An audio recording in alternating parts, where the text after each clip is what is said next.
মসজিদে আজান দেয়া নিয়ে বিরোধের জেরে শরীয়তপুরের জাজিরা উপজেলায় 2 দিনের ব্যবধানে 2 ব্যক্তি খুন হয়েছেন। এতে এলাকায় চরম আতঙ্ক ছড়িয়ে পড়েছে। প্রথম ঘটনাটি ঘটে 26শে আগস্ট মঙ্গলবার রাতে। মসজিদের মাইকে ভোরে আজান দেয়ায় ঘুমের ব্যাঘাত হয় জানিয়ে ইমামকে হুমকি দেন আলমাস সর্দার নামের এক ব্যক্তি। এই ঘটনার প্রতিবাদ করায় বড়কান্দি ইউনিয়ন বিএনপির নেতা খবির উদ্দিন সর্দারকে ছুরিকাঘাতে হত্যার অভিযোগ ওঠে আলমাসের বিরুদ্ধে।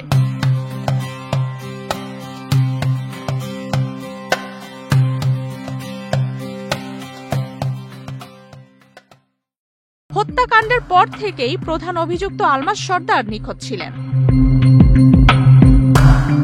নিখোঁজের 2 দিন পর 28শে আগস্ট বৃহস্পতিবার রাত 11:30টার দিকে জাজিরার বড়কান্দি ইউনিয়নের ওমরদি কান্দি এলাকার একটি পরিত্যক্ত বাড়ি থেকে আলমাস সর্দারের বস্তাবন্দি মরদেহ উদ্ধার করে পুলিশ। মূলত স্থানীয়রা দুর্গন্ধ পেয়ে মাটি খুঁড়ে মরদেহটি দেখতে পান।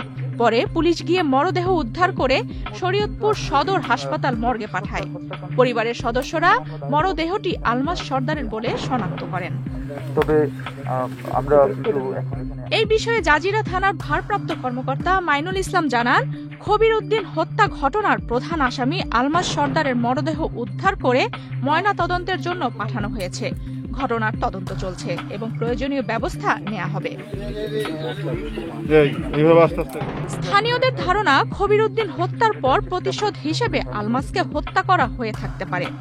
পরপর 2টি খুনের ঘটনায় এলাকায় আতঙ্ক ও উত্তেজনা বিরাজ করছে। আফসানা রিপা, বাংলাদেশ প্রতিদিন।